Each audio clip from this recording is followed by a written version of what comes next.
The 911 call came from a number that doesn't exist. The voice on the line, already dead. But that wasn't the scariest part. These are the real 911 calls they tried to erase, because what called in wasn't human.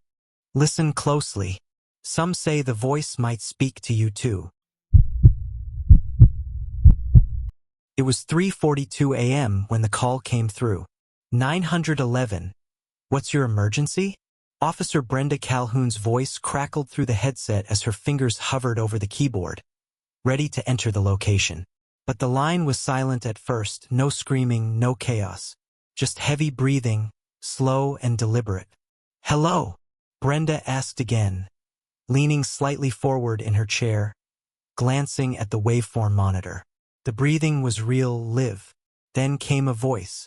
Not panicked, not screaming, but oddly serene.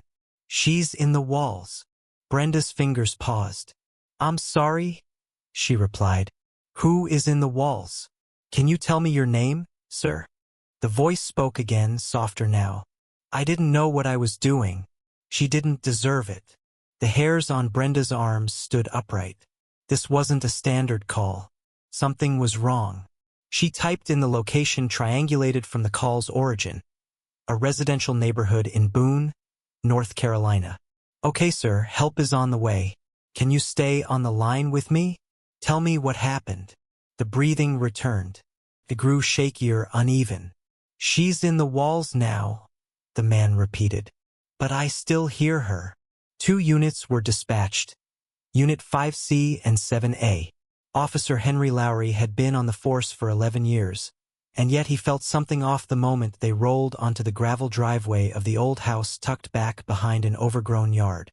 The porch sagged like it hadn't felt a human foot in years, and a single light glowed in the attic window. They knocked. No answer. When they announced themselves and breached the door, the first thing they noticed was the smell. Damp, moldy, like something had been rotting. Furniture sat shrouded in sheets. Dust curled into the air in every step they took. And then, from upstairs, the voice echoed, "She's in the walls."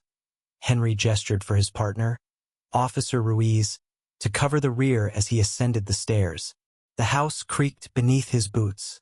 The door to the attic was slightly ajar, and as he nudged it open with his flashlight, it cast long shadows over the wooden walls.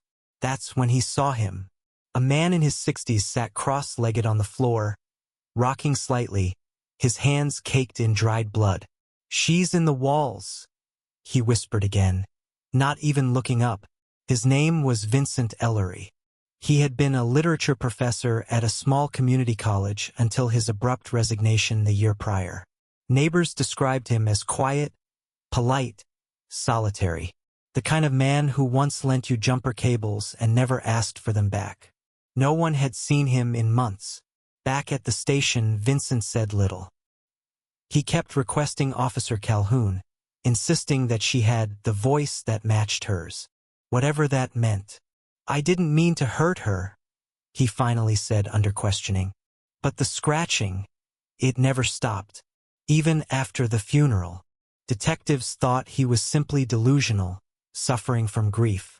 But then one officer decided to inspect the house again. A deeper sweep, and they found it.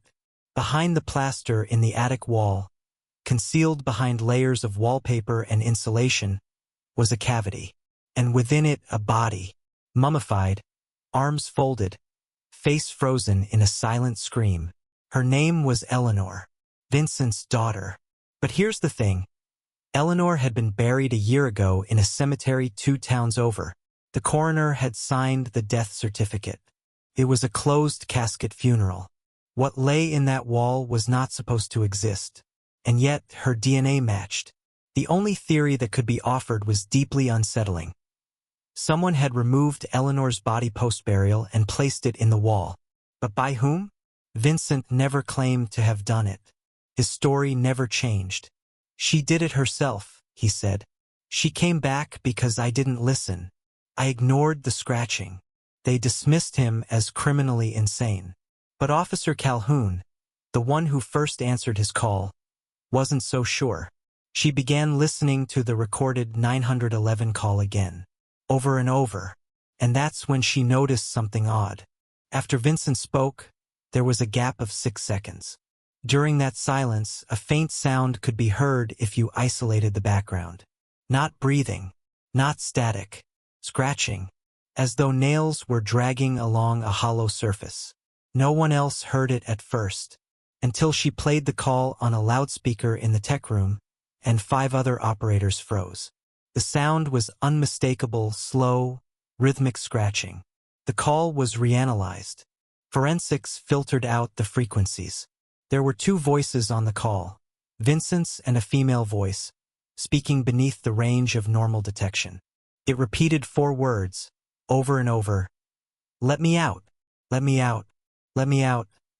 Brenda couldn't sleep after that. She began researching old cases tied to Boone. Local archives turned up something strange.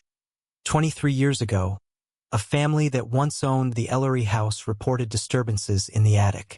They claimed to hear crying and scratching. The report was minimal, dismissed as house settling or rodents. But that family moved away after a year. The next tenants stayed even less time. Some never moved in at all, backing out after the inspection. The attic had always been cold, despite insulation. And when Brenda dug into the town records, she found something even more disturbing. The house was originally built in 1894 on land once owned by a man named Percival Griggs. Griggs had a daughter, Mary, who vanished at 14. Her disappearance was never solved. But an anonymous letter sent to the town marshal at the time claimed, "Mary lives in the walls now." The letter was signed Father. Weeks later, Brenda visited the house herself. It was cordoned off, awaiting demolition. But something pulled her there. She had a digital recorder, more out of habit than belief, and she walked the creaking floors slowly. In the attic, the air was colder than she remembered.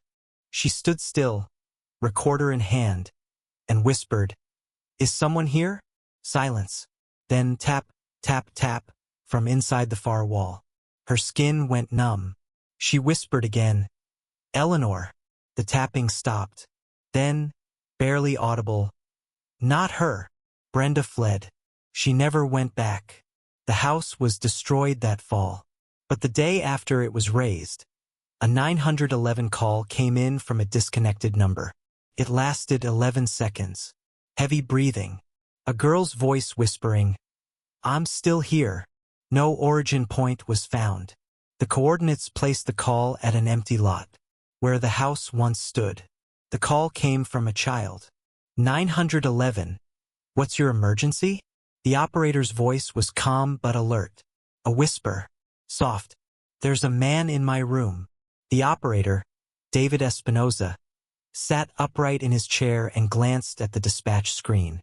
The number was listed as unregistered, but GPS pinned it to a residential address on the outskirts of Wichita Falls, Texas. He marked it for immediate priority. "Sweetheart, what's your name?" he asked. Another whisper, just audible. "Gracie." "Okay, Gracie. How old are you?" 8. "And you said there's a man in your room?" A pause. Then, "He's in the corner. He's not moving." David felt the tension rise in his chest. "Can you tell me if your parents are home?" A pause. "I don't have any." David blinked. "Gracie, do you live with someone else?" "No." "Okay. Honey, can you stay on the phone with me?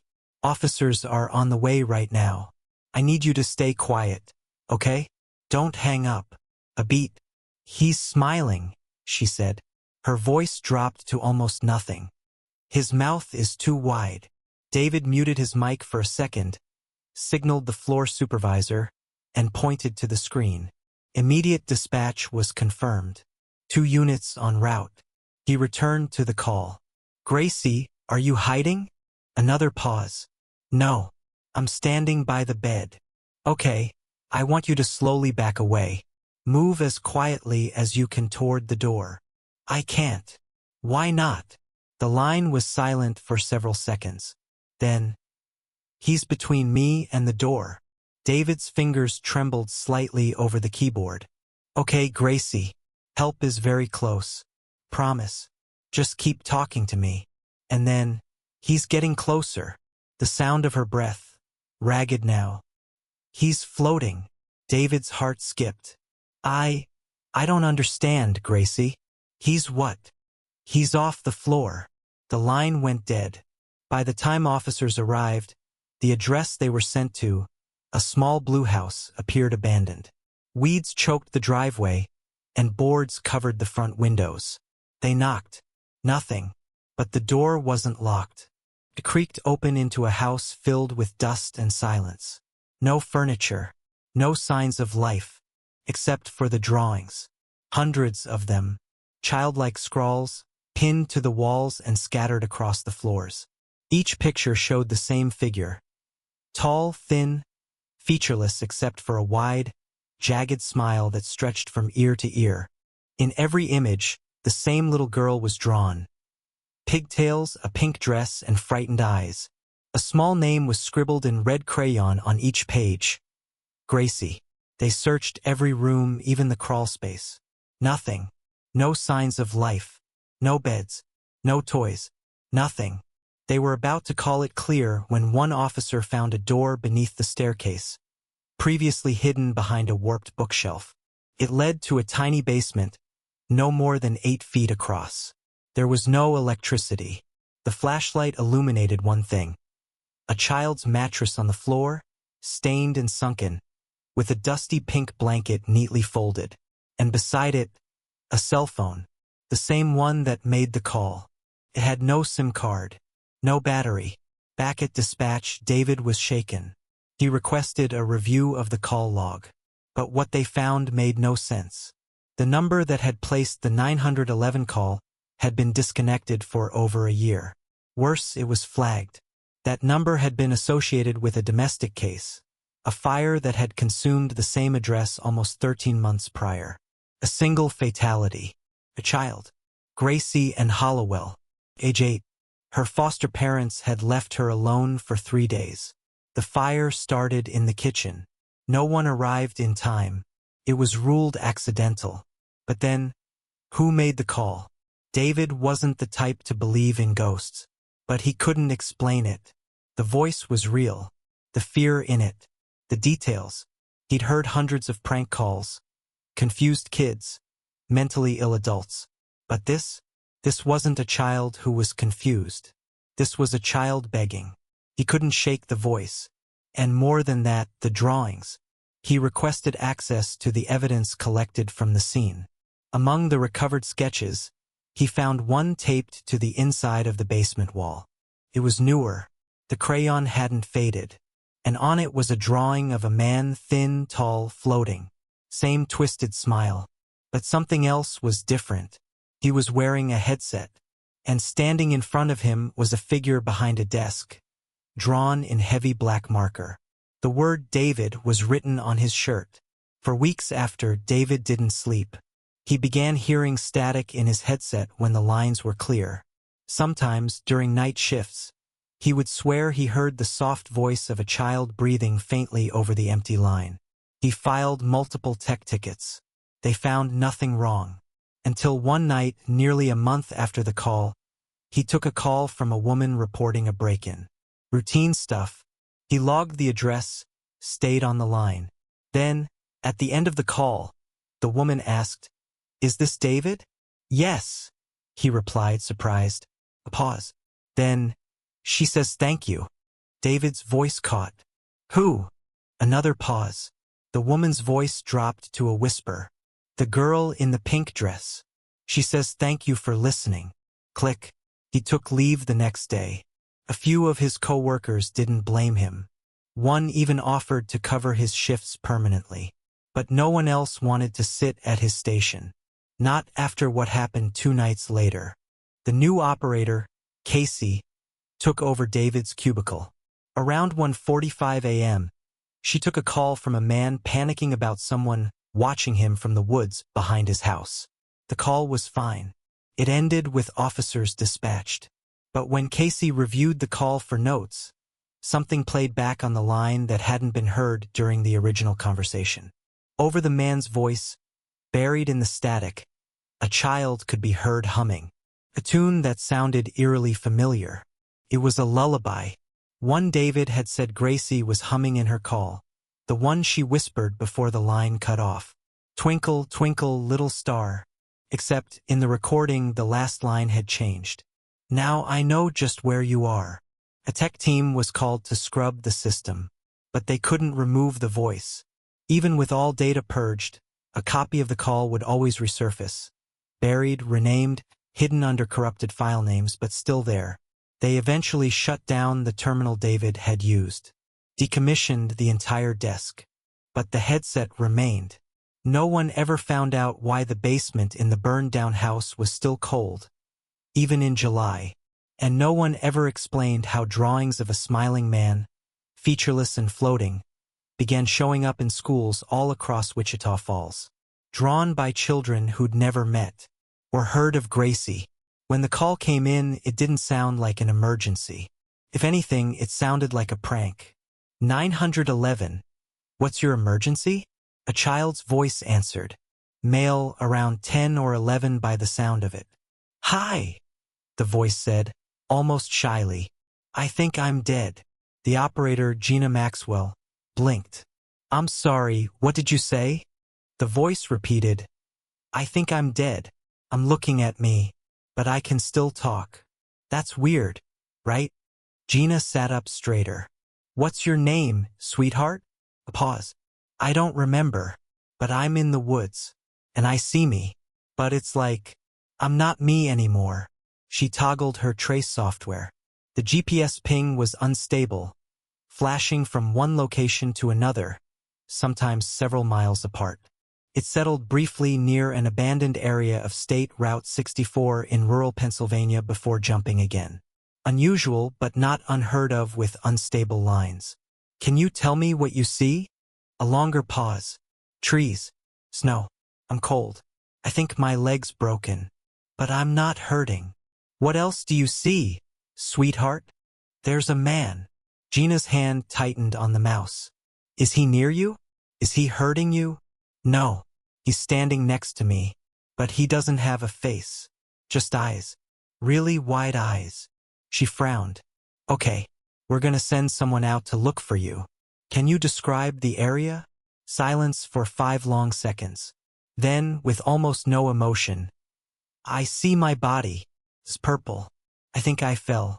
The man was waiting at the bottom. I followed the voice. What voice? A whisper now. He said he was my dad. Static garbled the line. The voice crackled as though it were being pulled backward through a tunnel. Please, the boy said. Don't let him get anyone else. The call cut off. Search and rescue were deployed within 20 minutes. They combed the woods for hours with dogs and thermal gear, guided by the faint trace ping from the call logs.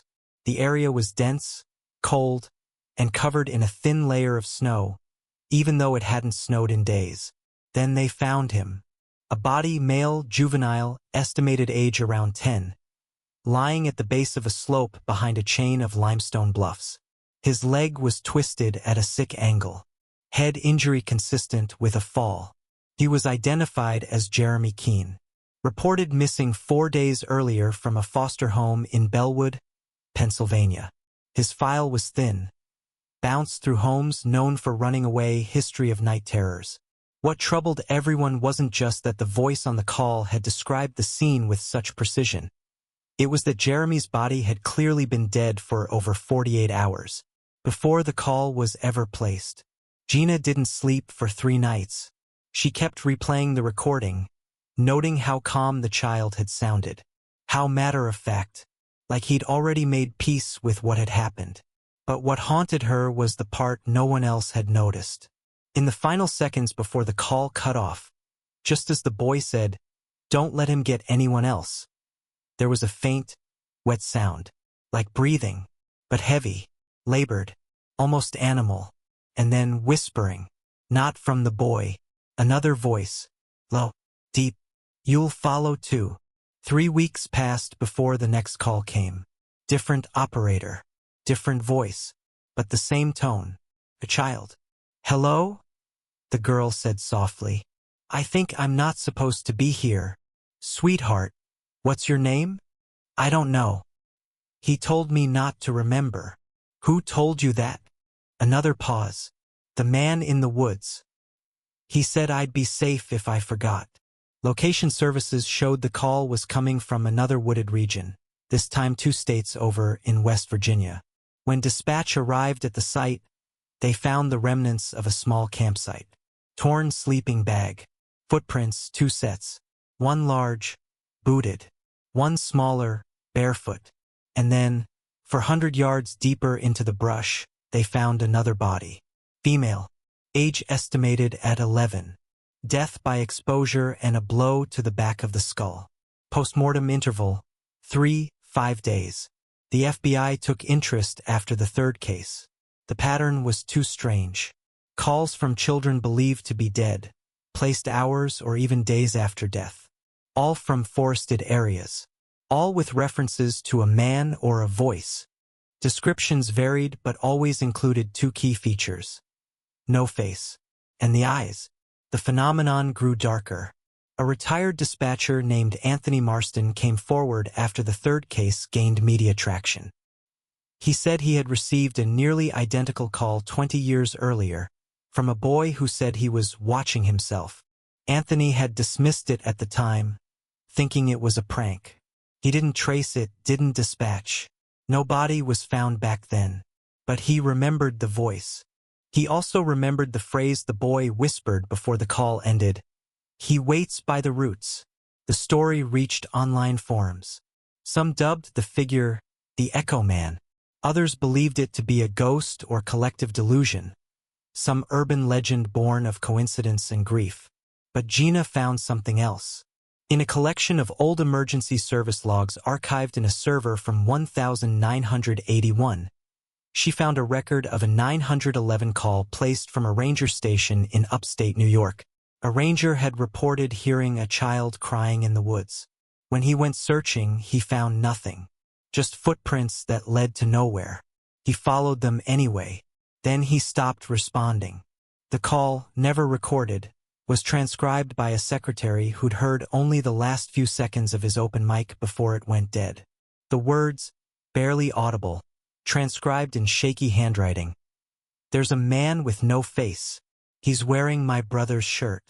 That ranger was never found. Back in present day, Gina decided to investigate further. She reached out to local departments in rural areas all across the Northeast and Midwest, asking if anyone had heard similar stories. Calls from dead children, unexplained voice recordings, unexplained tracks in forests. Responses trickled in. A retired sheriff in Vermont recalled a case from the 90s. Twins who vanished near a forest preserve. One was found, alive but in shock, saying, "He let me go, but he's still hungry." A dispatcher in Oregon remembered a boy whispering about a mirror in the trees. His body was found impaled on a fence, miles away from where the call had originated. A woman in Missouri claimed she heard her own daughter's voice calling her name from the woods behind their house a full week after her funeral. One case, however, disturbed Gina most.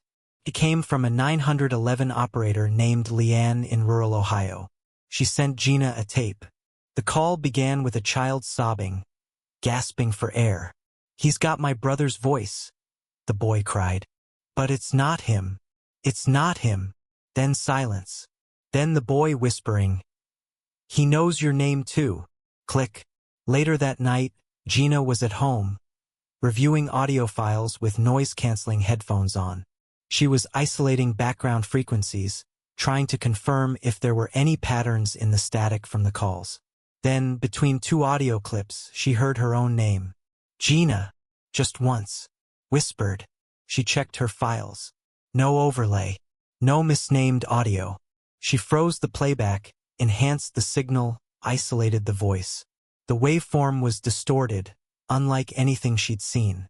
It didn't come from any of the known clips. And yet, it was embedded within them. It was always there. She reported her findings to the Bureau. They took her statement but offered no explanation. She was told to take mandatory leave. That night, her doorbell rang at 2:17 a.m. She peered through the peephole. No one was there. But when she checked her porch in the morning, she found a small object, a child's mitten, worn, damp, and pink. Inside the folded cuff, someone had written in tiny letters, "He waits by the roots." It started with a voicemail. Unlike the other incidents, there was no incoming call to the 911 line. Instead, it was found by accident, an unmarked message in the emergency dispatch voicemail inbox of Dade County, Florida. The timestamp read 3:33 a.m. The caller ID was blank. The message had no transcription. Dispatch technician Martin Reyes was cleaning out old logs when he clicked play. Static at first. Then, a woman's voice, distant and garbled. "Help me," she said. Martin adjusted the volume, replayed the message. "Help me," she repeated. Then her tone shifted, strained and breathless. "He's wearing my skin." Martin froze. "I don't understand," he murmured aloud. Then the message grew louder, as if the woman were being pulled closer to the mic. "He looks like me, but it's wrong. The way he moves, I can hear him breathing through the walls." Then a harsh inhale, almost animal, and a second voice, identical to hers but deeper. "Help me." It ended there. Martin flagged it, brought it to his supervisor. They checked all logs for call-ins at the time of the message. Nothing. No dispatch, no open call. But the voicemail file existed. Forensics tracked its metadata. The message originated from an internal extension, 911V20. That terminal hadn't been used in over 6 years. The operator who last worked there had died in a car accident. They double-checked the wiring. That console wasn't even plugged in. The department initially dismissed it as a glitch. But Martin couldn't let it go. He began digging into older cases, unusual calls, distorted voices, dead numbers. And he found another voicemail, 6 years earlier. Same time, same extension. This one was only 12 seconds. A man's voice. "I can see myself through the window, but I'm not moving." "He is." Static. "I don't want to go back inside." Click. Martin consulted with an audio specialist. The spectrogram analysis showed something unusual. The waveform of the woman's voice had a perfect mirror at 2.7 seconds, as though a duplicate voice was speaking the same phrase in reverse simultaneously. When the phrase was reversed and slowed, the voice said, "Help me become real." Then the live calls began. The first came to a different dispatch center in Palm Beach County. The operator took a call from a woman whispering frantically, "Someone's trying to get inside." When asked if the doors were locked, the woman replied, "He doesn't use doors. He's inside now. He came out of the mirror."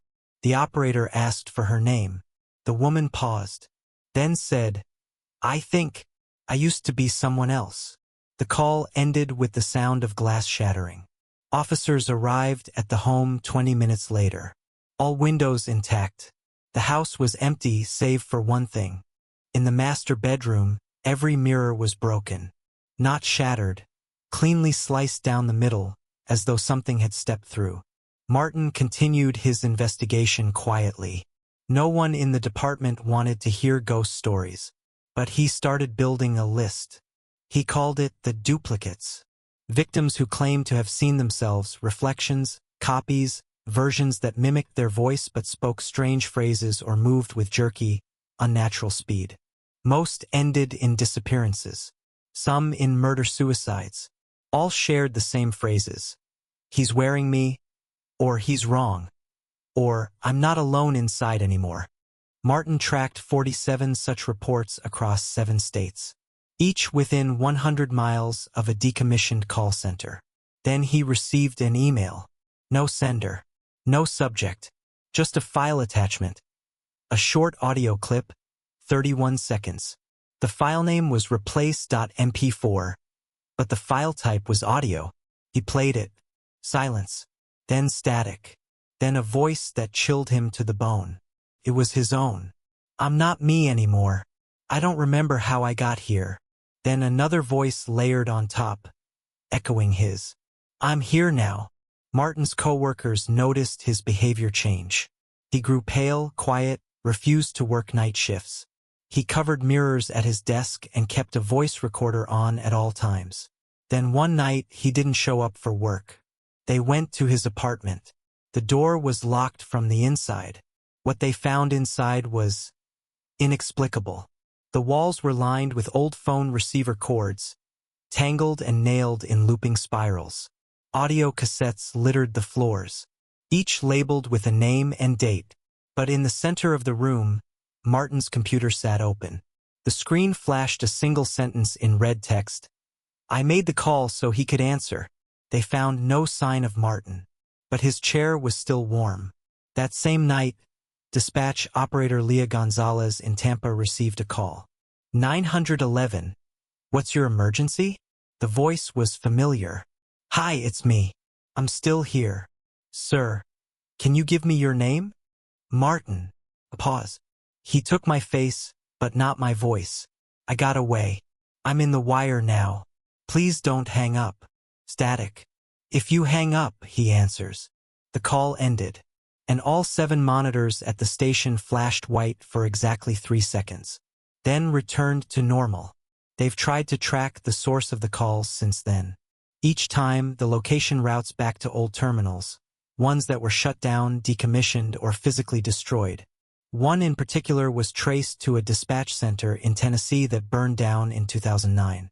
But the terminal ID had been rebooted in 2025, from inside a different network.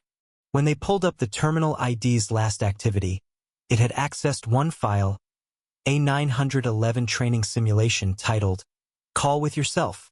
The log showed a 32-minute session. The recording, gone. The story became unofficial legend among operators. They began taping paper over mirrors in late-night shifts. Some left small symbols near their consoles, salt, crosses, rosaries. A few claimed to hear their own voices whispering to them through headsets, telling them to unplug the phone, to let him answer. But nothing was ever proven, except for the last voicemail Martin ever left behind, emailed to his own inbox 15 minutes after his disappearance. In it, his voice is quiet, resigned. I thought I could stop it, but he doesn't need phones. He just needed someone to listen. That's the first step. That's when he finds the gap. The echo between calls. A pause. He's learning. Every time we answer, he remembers more. Another voice begins to overlap. Grainy, garbled. He's wearing me. Then a third voice, deeper than the rest, speaks one phrase. Next call is yours. The call center was quiet that night. The air felt stale, heavier than usual. Operator Erin Miles sipped her coffee and stared at the blinking LED screen of her console. It was her second overnight shift this week, and like many others in the unit, she had heard the stories. Whispers about echo lines, phantom terminals, and voices that didn't match their locations. Most of it was dismissed. Rumors, folklore passed between exhausted dispatchers trying to cope with the things they couldn't forget. But Erin believed them. She believed them because she'd already heard her own voice once. 2 weeks ago, in the middle of a call. It was a routine wellness check. 911. What's your emergency? A woman's voice. Shaky, winded. I need help. I'm being followed. I don't know where I am. Erin tried to remain calm. Okay. Ma'am, can you tell me your location? No, I don't see any roads, just trees. I was driving and then I saw a detour sign and then I ended up here. Are you in your car? No. I ran. He was in the back seat. I didn't see him until I looked in the mirror. He was smiling. Erin typed furiously, marking it as high priority, rerouting a unit near the last known highway crossing. Okay, listen to me. Are you hurt? Can you find a landmark? A sign? A pause. Then wait. I hear something. The line crackled. A second voice spoke, clear, familiar. Erin, she's not real. Erin's fingers stopped. Her headset buzzed. "What did you just say?" she whispered.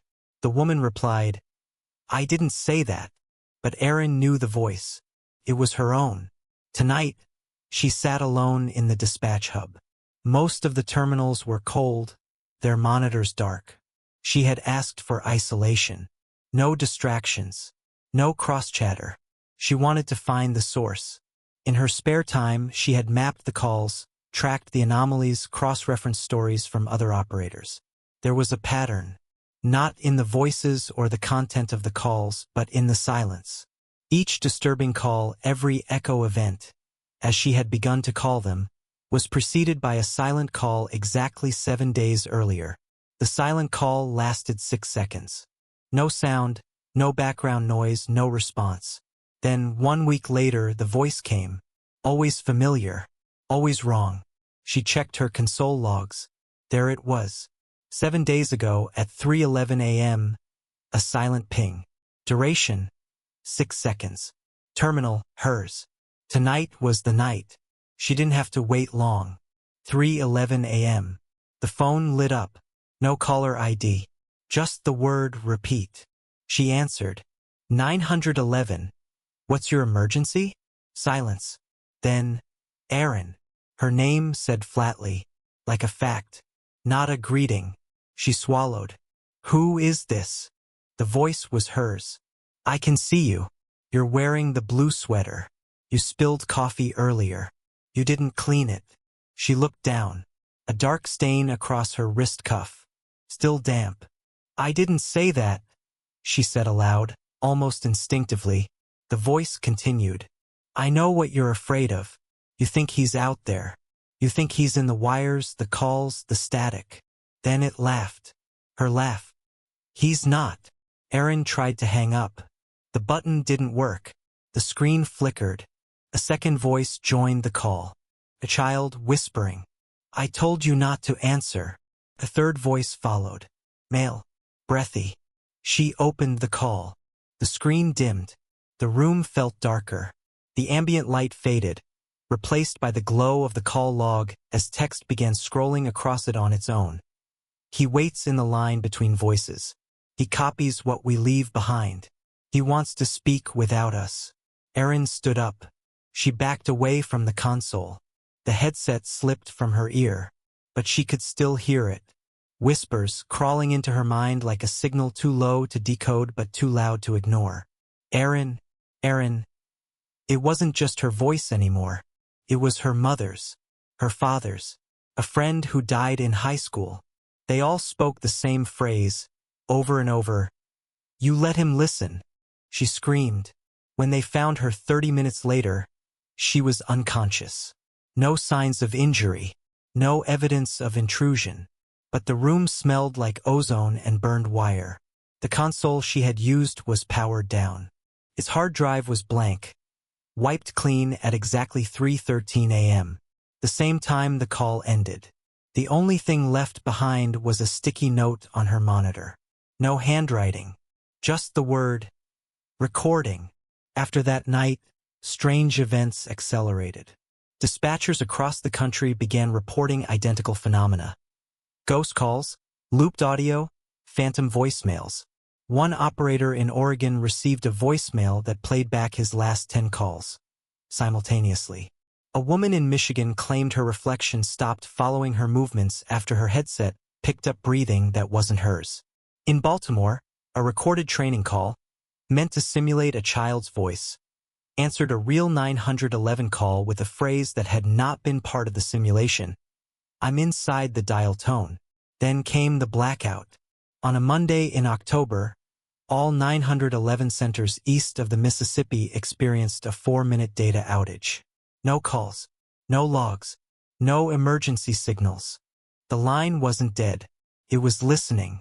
In those 4 minutes, an estimated 138 emergency calls were placed. None were received. But on the servers, something strange happened. A file appeared on every system.